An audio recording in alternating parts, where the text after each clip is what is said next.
My name is 𝗕𝗓𝗪𝗂𝗧. I'm a software engineer. I'm based in Paris. I have a little bit over 10 years of experience in different projects and a few years now on the blockchain space itself. I was tasked today to give you a little intro into the 𝗕𝗬𝗠𝗠𝗘 wallet. Basically, I'm going to present you with the wallet itself, the extension side of it. We will talk about that app integration using that wallet extension. And since we, as Antonio said earlier, we are about to have our 𝗕𝗬𝗠𝗠𝗘 mobile on both platforms, on iOS and Android. I'm gonna give you a little sneak peek into the mobile as well, so that we can see the both versions that are today available for the 𝗕𝗬𝗠𝗠𝗘 wallet. So yeah, as I was saying,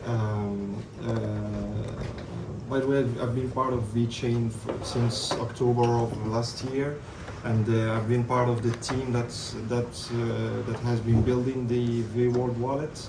So these are the contributors that made this possible. If you look very closely, I'm the one right in the middle, right there. And there I gave you the link to the 𝗕𝗬𝗠𝗠𝗘 dApp, which is a sample dApp that we are using to kind of showcase the dApp integration using the wallet extension. And also, not only the wallet extension, but we are supporting the integration with the 𝗕𝗬𝗠𝗠𝗘 mobile as well via Wallet Connect, which is quite recent. So that part is still fresh paint for now. But we will be mainly talking about the dApp from the extension side. But hopefully we can touch upon that as well when we are talking about the mobile. As a first step, very briefly, if we are to go into talk about the apps or dApps, whatever you want to pronounce it, the typical architecture is the following. So you have a front end, which is your main portal for your DApp for your users. It's of course running on a browser, and it's via different APIs. So in our case, the 𝗤_REST APIs, and through a particular one or multiple Thor nodes. That's how it communicates with the blockchain. So we are sitting here at this level. I don't know if you see the cursor right there. So we provide the users or the dApp builders users with a way to sign up to authenticate their transactions, be it to identify themselves as a user for that dApp, or to sign transactions like when they're buying stuff, buying NFTs, sending transactions, that kind of stuff. So we are positioned at this level. And of course, the IPFS stuff is, if you are going to be truly decentralized, then you need your file storage to be as well and to be supported on a platform that is. So you would typically find IPFS or Swarm storage for your dApp storage. So yeah, for the dApp integration, I'm going to. I think I might have skipped a little part here. Let's go back into 𝗕𝗬𝗠𝗠𝗘 itself for a sec, and then we will go on to the integration stuff. I just wanted to show you a little bit the wallet as it is today. So here I have opened the Chrome store. As you can see, you can just find the extension very easily by typing 𝗕𝗬𝗠𝗠𝗘, and you can have it installed right away. We support Chromium-based navigators, so it's not only specific to Chrome. We have plans to support Firefox as well, very soon. There are some browser API inconsistencies with the Chromium-based navigators that blocked us for now. So basically, you get the extension. I have it here. I already have some data here, but basically what I'm going to do is I'm going to wipe out my local wallet here, so that I can walk you through not the installation process. That's not very interesting. But at least how can I get a local wallet working? Take it here. I'm going to demonstrate a very dangerous feature. You have to make sure that you have your mnemonic to be able to get it back. So basically, when I start using VWord, when I install it, I'm gonna get this carousel of various descriptions. I need a password for the local wallet so that all my data, the fact that I'll be allowed to sign transactions or not on this local wallet, this particular one, should be signed, and they are encrypted locally on the navigator. So I'm just going to use a very secure password, of course. Just kidding. So there, I can create a new one, or I can import an existing one. In our case, I'll just import a local wallet. You have also two ways. It might be a local wallet that you can import using your mnemonic, or you can import a Ledger hardware wallet. So here's a very nice mnemonic. And that's it. So here I think I'm on the mainnet. If I want to go right away to the testnet, there's very convenient settings features for that, and you can see that there's an add custom node possibility, so you can have a custom node and have it connected to your wallet as well, which can be convenient if that's an interesting use case for you. Okay, so I am currently on the testnet. So as you can see, I have my balance, I have the native coin and the gas token, 𝗕𝗘𝗪𝗧𝗬. You've seen a little bit of the token management earlier when Bernard was showing the new tokens that he had minted. So basically, there are two ways you can import other tokens. If you deploy a custom token for your needs, you can just add the basically this one. You can just add the contract address, and it will be imported and visible in your wallet. Or you can add some token, well, let's say whitelisted token from the VeChain whitelist token registry to be able to show it on the list of your tokens. So that's what token management is about. We're gonna see a little difference with mobile with this second section here. So for now, you have a list of activities. So whenever you have something that's happening, whether sending a transaction or receiving one, it's gonna show up here. This is going to change, and I will while demonstrated, the mobile wallet will show you to what version it's gonna change to, because that's what we are shipping already for the first version of mobile. And of course, you have a list of settings. So the most interesting ones that you could find is you can have the account management is an important one. So whenever you add an account, you can either change it directly here from the header, or you can have a more detailed wallet management. So you can add accounts that will follow the derivation path of that particular wallet, or you can add a new wallet altogether, like we did earlier, either a new one or an existing one from either a mnemonic, a local one, or a hardware ledger. What can I show you next? There's one in security that I find very interesting, is that you can basically set up how you want the level of security you want for your day-to-day usage on the wallet. So you can ask for a password whenever you're signing a certificate or signing a transaction. or you can deactivate it also. The auto lock timer is an interesting one. So basically, based on the Chrome API for whether the machine is stale or not, you can decide which durations leads to the wallet being automatically locked up. So basically, it could be 15 minutes if you don't trust that machine, or it could be 1 hour if you have a little bit more trust on it. So basically, if there's 60 minutes inactivity, then the wallet will automatically lock itself up. You can back up the mnemonic also, and the analytics that we are using to improve the quality and usage of the product can be altogether deactivated as well. Yeah, so that's a little bit of demo. Of course, if you have questions later on, we could see them, or we could demonstrate them later on. So yeah, so we were in the DApp integration.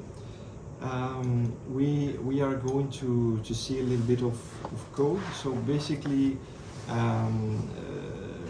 why am I talking about React here? This is not a React course, and I'm not the good person for that anyway. But the idea is to introduce you to this concept that React uses heavily, because we built the sample DApp using the React. So you need just to understand the concept, but that applies to any framework of choice. So basically, React context, with these frameworks where you have components, you often need to pass data between components. So basically, React context allows you to give data to a hierarchy of components without having to pass props down from one component to the other.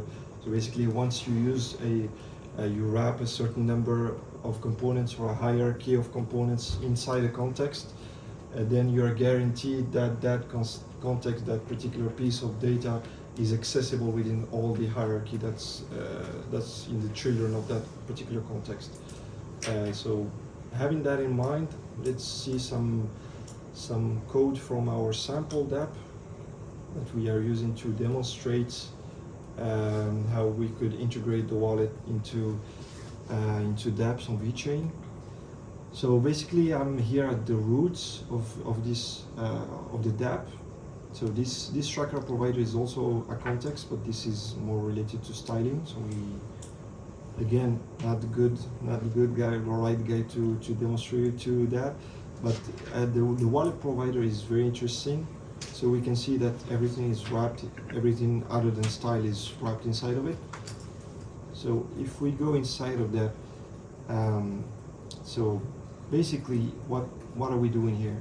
So this is not really pertinent to what I'm describing, but this is just your state, the state of the application and the different actions and action types and stuff like that. But the important thing that we are doing here is that we are initializing connects. So the connects library, which is the way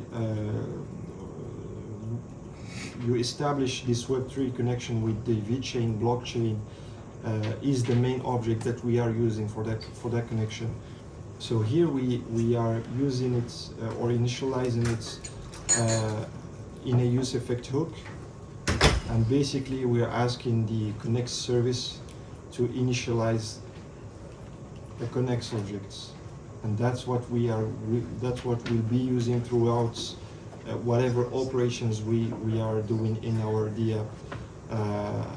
And again, speaking about contexts, whenever you define a context, which is a piece of data that you need for a certain hierarchy of components, then use the use context hook to access that data that you have made available for a certain context. So basically, here we are making the wallet context available for our components through the use context hook, which is a React hook, and we are defining this pseudo hook or function use wallet to access that wallet context from other components. But let's go back a few steps inside the Connex initialization. So now we know that's what we are doing here. Let's take a look at exactly what we are doing there.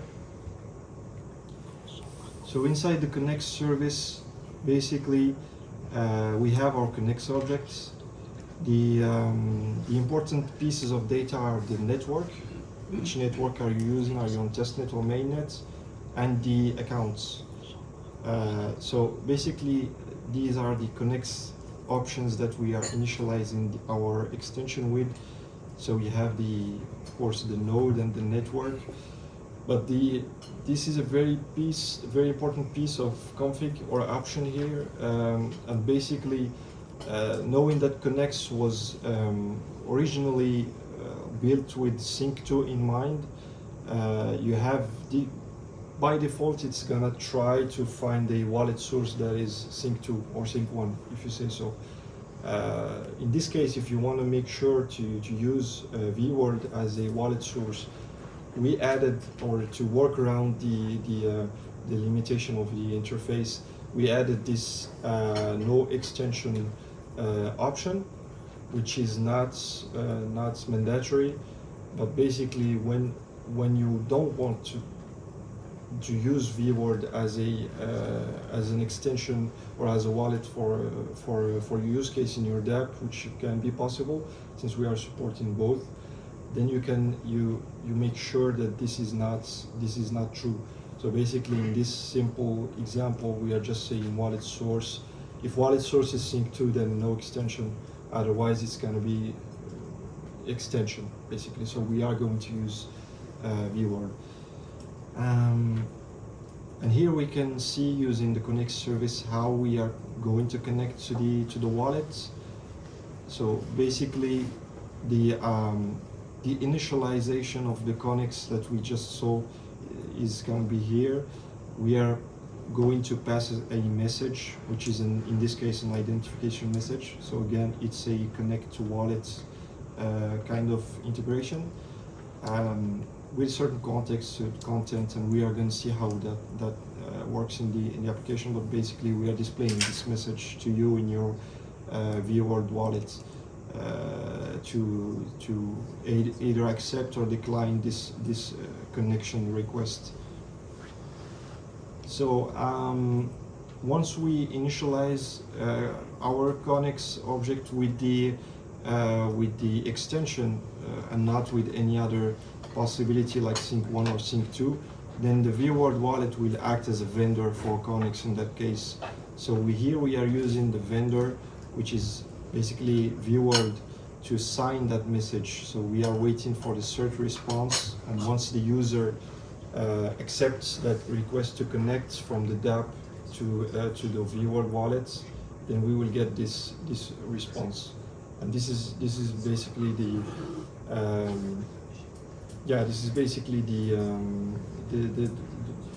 very high level flow in which, in this case, we connect from the dApp to the wallet, and we have a user that's connected on the dApp. So did I talk about everything here? So the Connex instantiation, the no extension param, the use wallet hook, and of course local storage. This is not as important as the rest, but basically whenever we have any kind of operation that's done on the dApp, then we store it via React to the local storage. But again, this is React code, but this is not specific to React. That's why I'm walking you through the concepts so that you can implement them using your framework or no framework of choice. So so let's maybe take a look at the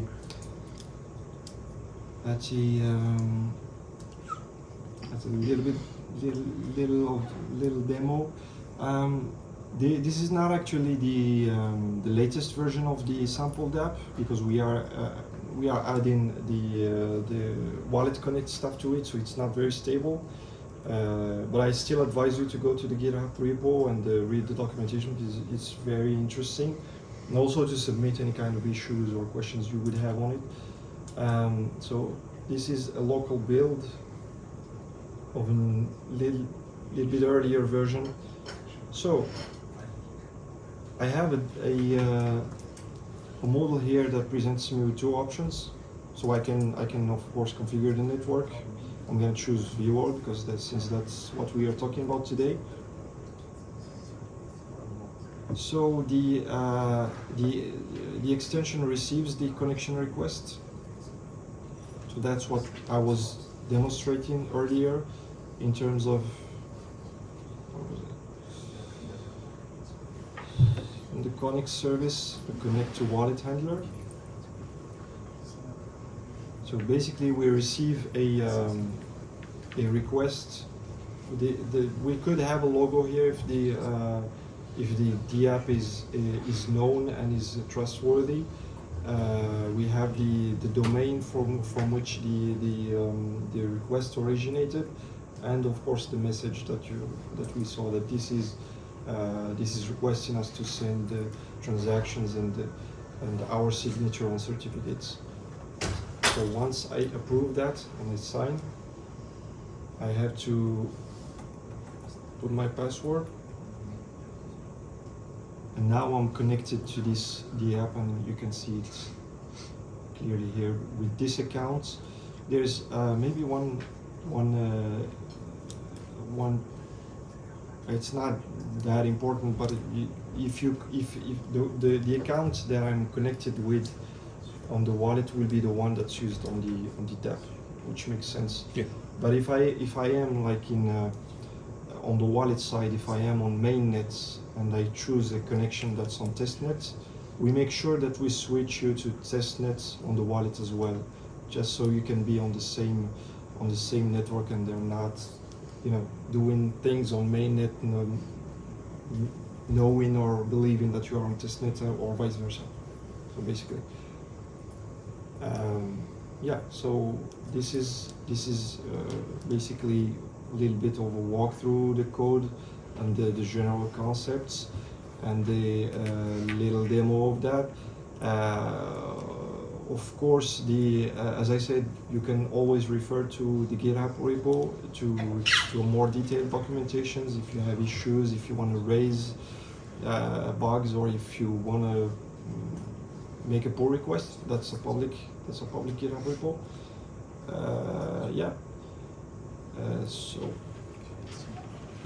Now I'll talk about mobile, and since we have demonstrated the extension with some features, I'm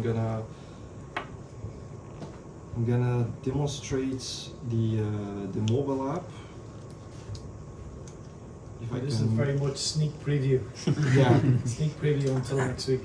Well, it's any day now that the stores are gonna publish our applications. I know that Android they accepted the request, so it's now a matter of clicking a button. I don't know if the guys will want to wait to have both and to launch them simultaneously at the same time. It's a simpler word. But so it's a very late sneak peek, actually. Any second now?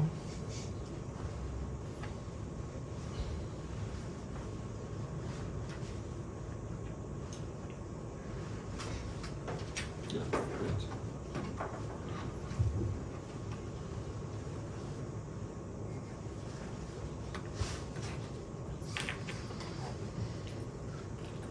Okay.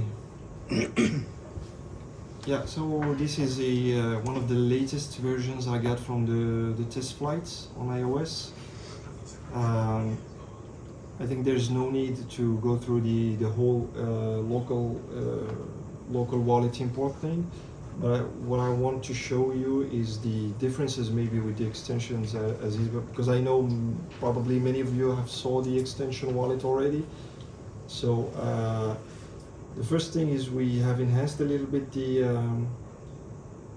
we've got a special care for our native tokens, of course.